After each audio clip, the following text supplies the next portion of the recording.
Hi, my name is Angela, and in this video I'm going to be continuing my video series on how to prep for pharmacy interviews, residency interviews. This is part 2 and it's called Experiences and Stories. I am going to be entering PGY1 residency soon with an ambulatory care focus, and I'm doing this channel and these videos to hopefully help someone out who is looking for advice from someone who's going through the process and who has gone through some of these events, and give my advice and what I would recommend to someone else to get to where I am now. And interviews are very important, they're very stressful and very confusing, so I'm really glad that I can hopefully sum up what I've learned and what I've done and help someone else, because it was a lot and they're very important. They can make or break your entrance into residency training. So the reason I call this video Experiences and Stories is because a big part of your interviews will be them asking you situational based questions where you will have to recall or tell them some experiences you've had or stories that directly can tell them your expertise or your response in certain situations so they can judge you as a candidate. So it's really important. It's a big part of pharmacy interviews especially. So I would encourage anyone who's on clinical rotations to watch those videos talking about residency prep on clinical rotations, because you can start tracking the stories and experiences patient care-wise or otherwise that you have on rotations, and kind of keep a running list and then refer back to them when you're prepping for interviews.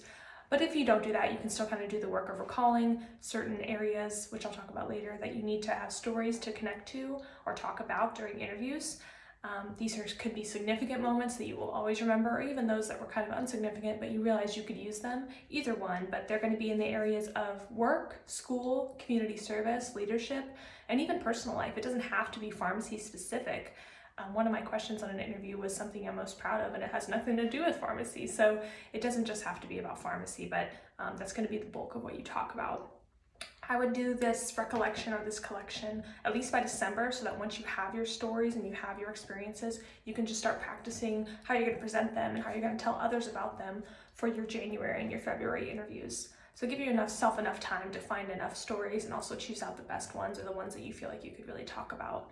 If you take like a strengths or personality quiz, you can also do that early on, so you can really identify in yourself or ask family and friends what your strengths are and what your weaknesses are. Some self-assessment can be really important because they're going to probably ask you about your strengths and weaknesses, who you are. They don't know you and they want to hear you talk about yourself in an honest and real way. I would have at least 2 weaknesses, and I know that's something that's hard. One of my interview prep people told me, don't put your weaknesses that you work too hard, or you take on too much, because that's one that typically is not accepted well. But otherwise, most other weaknesses people can relate to. And when you explain a weakness that you have, you should connect it to something you're doing to mitigate it or improve it. And that's a way that you can show that, yes, not everyone's perfect, and we all know this, so we all do have weaknesses, but it is an important step when you decide, okay, I'm going to do something to correct it or help compensate for my weaknesses, or try to move forward with them.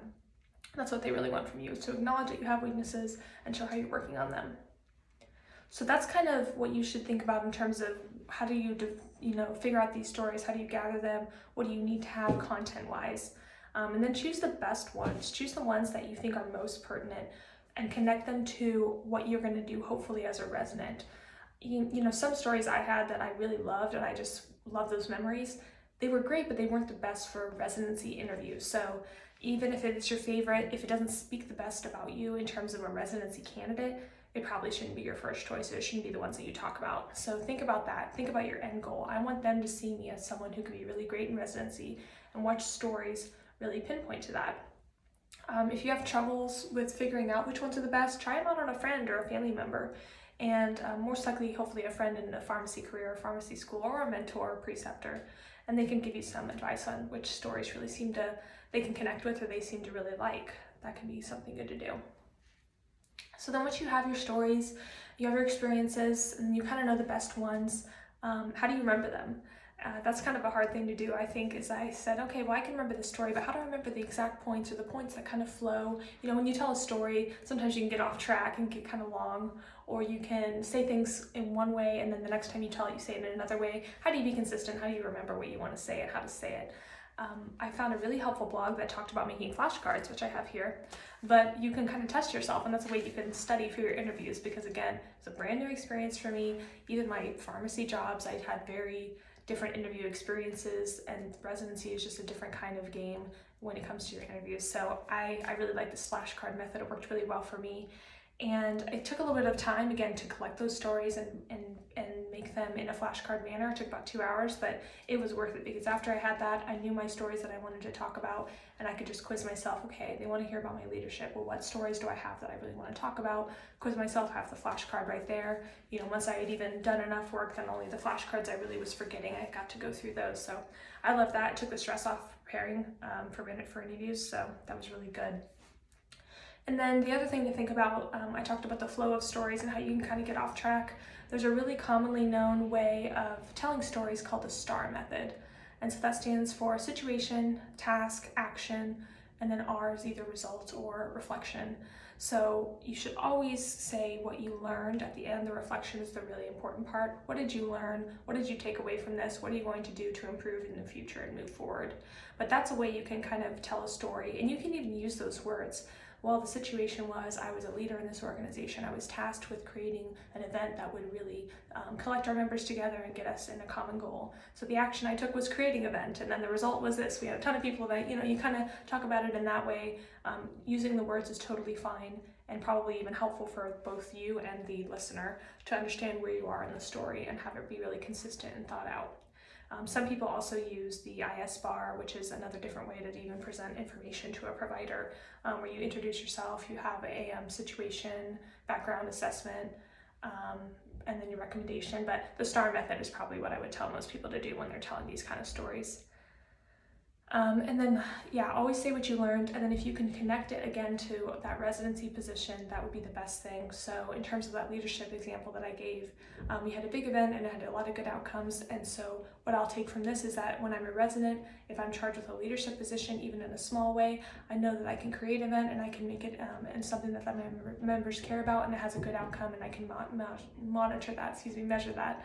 So connecting it to that residency goal or that residency position will help the listener or the person interviewing you understand how, okay, well, I see this student as someone who's thinking in the mind of a resident, and I see how their experiences have connected them and prepared them well for this role. Always try to connect it. So I think that the flashcards was really helpful. I wrote things out, and I had no more than a couple bullet points because stories, again, can get kind of long, but just keep it short, keep it to the most pertinent things. They're probably going to be interviewing a lot of people, so they don't want to hear someone ramble on for the whole time. So keep it short and concise. In the description of this video, I'm going to put probably the different areas that you should have stories relating to. Probably at least one story for each area, just because you're going to get a variety of interview questions, and it's good to be prepared for a lot of different scenarios. So I have about 17 different areas that you should probably have a story which you can talk about or relate to when they ask you a question about that. So that's something I'm going to have in the description. And yeah, I would just recommend that you have these flashcards to kind of quiz yourself. It's a really easy, cheap way to prepare for interviews. So I hope this video was helpful. I'm going to have 2 more videos relating to interview prep before I'm done. If you like this video, go ahead and like it and share it with someone you think it would be helpful for. If you have any comments or questions, please put them in the comment box or suggestions for more videos that I can be doing here on this channel to help you out. I would love to hear it. So you guys have a great day.